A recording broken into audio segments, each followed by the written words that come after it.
Ang sa atong relasyon. Oh, inyong relasyon. Classmate rami. Sure. Nakoy kapling ron, then napod siya. Ala sayang. Classmate mo sa asa. Midwifery mami here sa Costco. So inyong mga ka-fling-fling nara po dito. Yeah, ako ang kafling is criminology, tapos iya kay RedTech. Nganong nagkita mo karon dire? Apil man ko haram ng midwifery, siya mo akong partner. Kana bang mingon ka nga mag-partner ta tas naamoy mo ra og ka-fling-fling nga lain. Ang inyo habang mga ka-fling dili ra mo ra og malain or mga suya. Before ko, nag-decide, anak ko ni chat ko sa akong partner, akong kafling, anak ko saya nga, love, okay ra sa imo ha, if ingani ko kay if dili ka comfortable, magtalent ko gingon ani, willing man ko nga mo-change og talent, para ka ng goods lang taba. O niya naman siya nga, okay ra, wala ra problema sa iya ha. Sada no kay bisag dili pa mo kamo love ni tawag.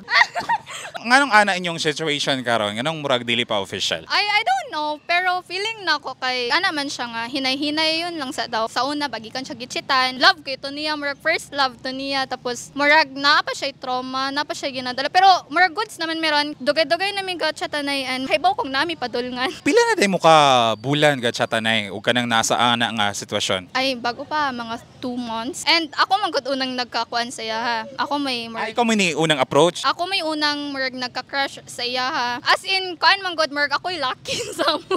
Ganahan na unta kag mahimong official ang relasyon pero siya one step at a time iyang giingon. Okay rapod sa ako as long as dili ra siya mobiya, dili ra siya mawala. Okay ra ko. Ako na lang ta mahatag na ta mga mensahe sa atong mga ka-fling. Please know na dili ko pareho niya. Char, dili ti ka biyaan. Di ba ningon ako sa imo before na as long as dili ka mawala og dili nimo ipa-feel sa ako nga kinahanglan akong mawala. Dili ti ka biyaan, dili ko mawala. Na lang ko always here for you. Kay bao na ka nga love ti ka.